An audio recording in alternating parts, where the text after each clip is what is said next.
Angkat tinggi tanganmu dan katakan, amin. Benar Tuhan, Kau telah jadi manusia yang di antara kita. Terima kasih Tuhan. Ada hidup terang bagi manusia.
Kaulah firman yang hidup, yang telah jadi manusia. Kaulah yang telah menebus dan menyelamatkan setiap kami. Kami bersyukur untuk semua anugerah-Mu dalam hidup kami. Dan saat ini di tengah-tengah doa puasa, kami telah memuji, memuliakan nama-Mu. Kami telah menyembah, meninggikan Engkau. Ini saatnya kami mendengarkan firman. Pedang roh yang hidup, yang menyala-nyala, yang sanggup memisahkan sungsum dan tulang, jiwa dan roh itu. Pedang yang mampu menghancurkan setiap kuasa kegelapan, memutuskan setiap hubungan manusia dengan kegelapan. Firman yang memerdekakan. Untuk itu Roh Kudus ajari kami mengerti bagian demi bagian firman yang akan kami baca dan renungkan bersama. Roh Kudus juga yang mengajari hamba berkata-kata seperti yang Kau ingini. Kami buka hati, telinga, pikiran kami, dan kami siap terima kebenaran firman. Haleluya. Bersama kita katakan amin. Shalom. Ya, puji nama Tuhan.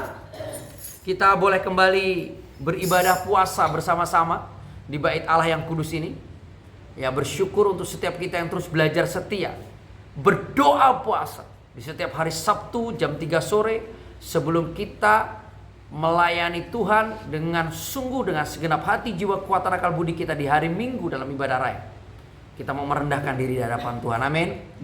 Karena barang siapa yang merendahkan diri akan ditinggikan, tapi barang siapa yang meninggikan diri akan direndahkan. Kita buka kitab Roma pasal yang kedua. Kita baca bersama-sama ayat 6 sampai dengan ayat yang ke-8. Yuk, kita buka Alkitab kita. Kitab Roma pasal yang kedua ayat 6 sampai dengan 8. Kita baca bersama-sama dalam hitungan yang ketiga. 1, 2, 3. Ia akan membalas setiap orang menurut perbuatannya, yaitu hidup kekal kepada mereka yang dengan tekun berbuat baik, mencari kemuliaan, kehormatan, dan ketidakbinasaan. Tetapi murka dan geram kepada mereka yang mencari kepentingan sendiri, yang tidak taat kepada kebenaran, melainkan taat kepada kelaliman. Amin. Jadi saudaraku terkasih dalam Tuhan, seseorang bisa dipakai Tuhan menjadi dahsyat luar biasa setelah hidupnya terbukti tekun di hadapan Tuhan. Di saat dia hidupnya sudah tekun, dikatakan pada bagian ini, mereka tekun dengan gaya hidup yang terus mencari kemuliaan, kehormatan, dan ketidakbinasaan. Maka orang itu adalah orang yang layak dipakai oleh Tuhan menjadi penjala manusia. Karena orang itu terus dalam hidupnya berbuat baik, berbuat baik, berbuat baik. Tidak ada yang tidak mulia yang dia kerjakan. Tidak ada yang tidak terhormat yang dia lakukan. Tidak ada yang binasa yang dia perjuangkan. Tapi perbuatan baiknya yang terus-menerus dilakukan membawanya terus kepada kemuliaan, kehormatan, dan ketidakbinasaan, alias kehidupan kekal sampai dengan selama-lamanya. Maka orang yang bisa tekun itu adalah orang yang luar biasa. Tekun itu berarti teguh hati. Tekun itu berarti melakukan dengan setia segala apa yang diperintahkan dan yang sudah dimandatkan kepadanya. Tekun itu tidak pernah meninggalkan tanggung jawab. Tekun itu terus mengabdi. Tekun itu terus setia dalam perkara kecil sampai dengan Tuhan percayakan perkara yang besar. Tekun itu terus melayani sampai garis akhir. Tekun itu gak pernah komplain di saat dia ditegur dan dihajar.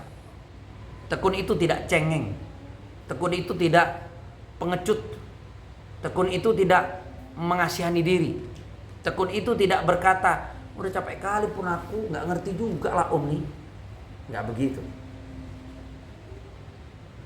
Tekun itu teguh hati, bahkan kekeh dengan imannya kepada Yesus Kristus Tuhan dan terus melakukan dengan setia apa yang Tuhan perintahkan. Amin.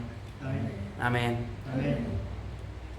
Makanya kalau engkau tekun, tularkan itu kepada orang-orang di sekelilingmu. Kalau engkau tekun, ajak orang-orang sekelilingmu pun menjadi tekun. Amin. Kalau engkau punya suami yang belum tekun, ajar suamimu untuk tekun. Amin. Jangan tekun sendiri, suamimu tapi gak tekun. Nanti manyun hidupmu. Gitu loh. Tekun itu terus menerus. Karena ciri orang yang terus berbuat baik dan yang terus mencari kemuliaan, kehormatan dan ketidakbinasaan adalah ciri orang-orang yang akan mendapatkan mahkota kemuliaan. Karena Tuhan akan membalas dengan yang namanya kemuliaan, kelimpahan, hidupnya diberkati dalam segala hal. Tetapi hati-hati, peringatan dari ayat yang ke-8, tetapi murka Allah dan geram itu ditujukan kepada mereka yang mencari apa? Kepentingan diri sendiri. Ingat baik-baik, tidak ada orang yang bisa berjemaat dengan setia kalau masih memikirkan diri sendiri. Tidak ada seorang yang mampu melayani Tuhan dengan hebat kalau masih memikirkan diri sendiri. Tidak ada orang yang dipakai Tuhan dengan luar biasa kalau masih mementingkan diri sendiri. Kalau holy nggak mungkin, wholesome nggak mungkin, teal nggak mungkin, elat latte nggak mungkin. Orang-orang yang masih wholesome, teal, elat latte itu, yang holy itu masih memikirkan diri sendiri. Kenapa? Wah ini kan punyaku, ini kan milikku, kan nanti aku kecewa, kan aku nanti sakit hati. Itu kan kau, itu kan semua bermuara pada dirinya, bukan berbicara tentang Tuhan. Maka dia tidak akan mementingkan diri sendiri. Tepuk kanan kiri, jangan kepentingan diri sendiri. Pikirkan aku juga, bilang.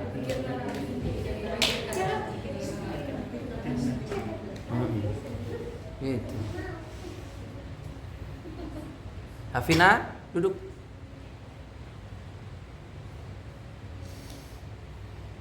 Jangan mikirkan diri sendiri.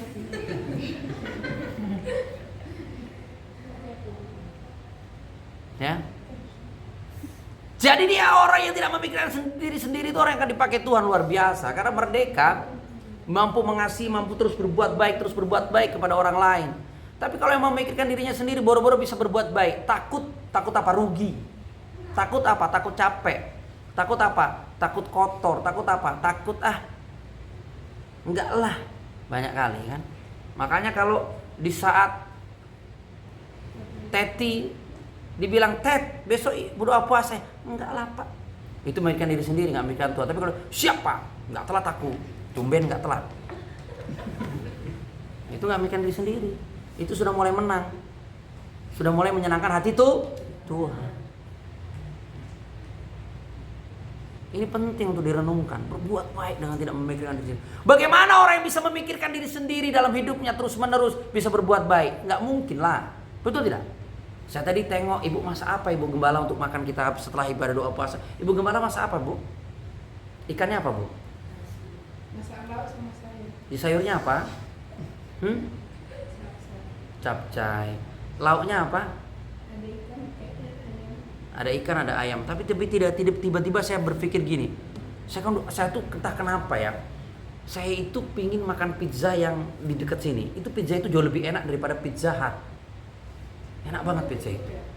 Saya pingin makan itu. Tapi terlalu banyak kita orangnya. Itu memikirkan diri. Tapi saya juga berpikir itu memikirkan diri sendiri namanya. Tapi teringat, semoga lah nanti habis doa puasa masih ada yang jual gorengan di Paradis. Kalau gorengan bisa dibeli, tanpa bisa jalan. Kenapa? Itu enak sekali. Sambil kriuk-kriuknya kan dapat tempenya kan? Nah, nantilah. Saya sudah siapkan uangnya ini, nanti beli ya gorengannya. Udah banyak ini. Banyak ini. Kalau ada yang mau nambahin nggak apa-apa ya kan? Sini. Ya kan? Tambahin. Enak kriuk-kriuknya itu loh. Ya keren gitu loh. Saya bisa bayang kriuk-kriuknya, tempenya itu enak sekali. Nggak memikirkan diri sendiri. Gitu loh. Dan nggak boleh ke jemaat kebangkitan dan hidup ministris memikirkan diri sendiri. Amin. Amin. Si Febri, jangan sekarang kau murah hati, nggak memikirkan diri sendiri karena pas masih kismin. Tapi nanti kalau kau sudah diberkati, kaya, dipulihkan, jangan kau mikirkan dirimu sendiri, oke? Jangan berat badanmu aja kau pikirkan naik terus. Ya. Nah, jadi berkat kepada orang lain juga yang kau pikirkan ya. Begitu. Jadi di saat dia terus berbuat baik, dia tidak akan pernah bisa memikirkan diri sendiri, karena dia memikirkan orang lain dan apa yang dia lakukan itu untuk hormat kemuliaan nama Tuhan. Amin. Dan selanjutnya dikatakan, perhatikan bagian selanjutnya dikatakan, bukan hanya tentang mencari kepentingan diri sendiri yang tidak taat kepada kebenaran. Orang yang tidak taat kepada kebenaran tidak mungkin dipakai Tuhan, betul tidak? Dan orang itu tidak akan pernah bisa tekun. Boro-boro tekun taat aja enggak. Ibadah lelet, malas, telat. Apalagi persembahan 2000, perpuluhan gak setia. Apakah itu taat? Enggak. Tapi kalau memang gak ada keuanganmu, 2000 itu sudah mulia. Ingat tentang janda. Dia memberikan sepeser, ya kan? Itu adalah apa? Nafkah terakhirnya. Setelah dia kasih itu masuk dalam kotak persembahan, matilah dia. Sama dengan janda di Sarpat, setelah dia beri makan kepada hamba Tuhan, makan dia dengan anak gadisnya, maka dia mati. Tapi orang yang mau taat kepada Tuhan, menjauhi segala kelaliman, tidak taat kepada kelaliman, benar dalam kehidupannya, persembahannya, perilakunya, tingkah lakunya, maka dia layak diberkati, dimuliakan dan dipakai Tuhan menjadi penjala manusia. Amin. Amin. Dan berikutnya,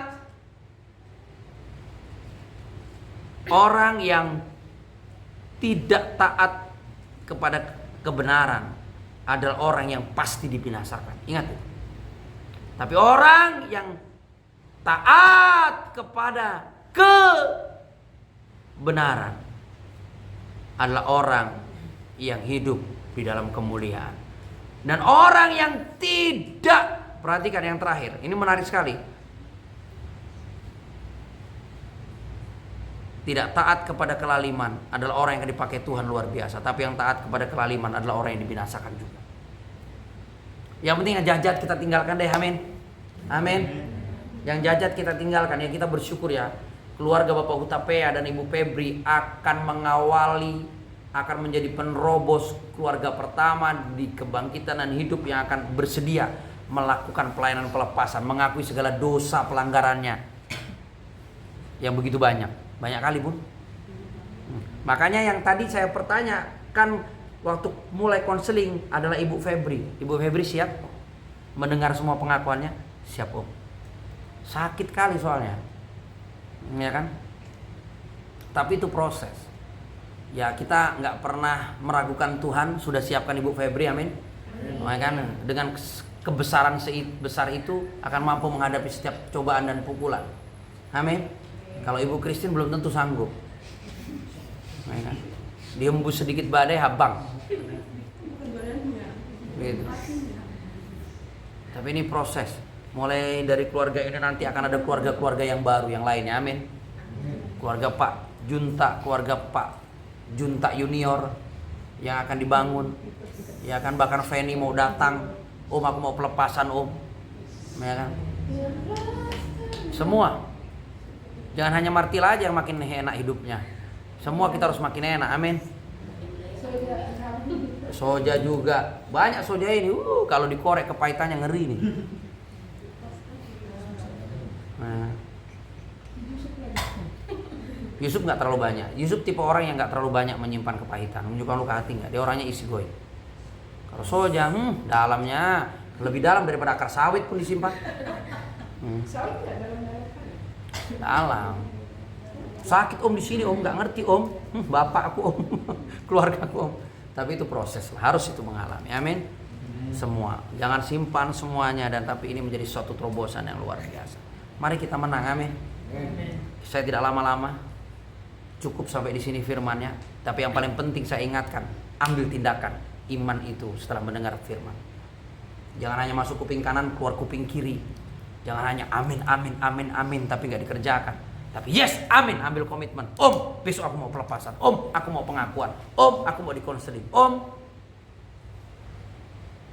aku mau dimerdekakan, diberkati. Kita lihat keluarga ini. Jangan hanya terus kita saksikan keluarga Pak Tipen, Mak Tipen, yang setelah rekonsiliasi begitu dahsyat dipakai Tuhan, makmur, hidupnya diberkati. Jangan hanya dengar-dengar kesaksian orang lah, tapi kita sendiri mau melakukan itu sehingga kita mengalami yang namanya terobosan. Ada amin? Ada amin? Jadi mari kita satukan hati, kita berdoa. Bapa, kami bersyukur untuk firman-Mu yang hidup. Terima kasih Tuhan Yesus. Kami mau diperbaharui seutuhnya. Kami mau hidup di dalam rancangan firman-Mu. Kami mau mendapatkan upah kemuliaan, keagungan, kebesaran. Dengan terus Kau mengajari kami berbuat baik lagi benar dalam hidup kami untuk menyenangkan hati-Mu. Firman ini kami terima utuh termaterai dalam nama Tuhan Yesus. Haleluya. Bersama kita katakan, amin.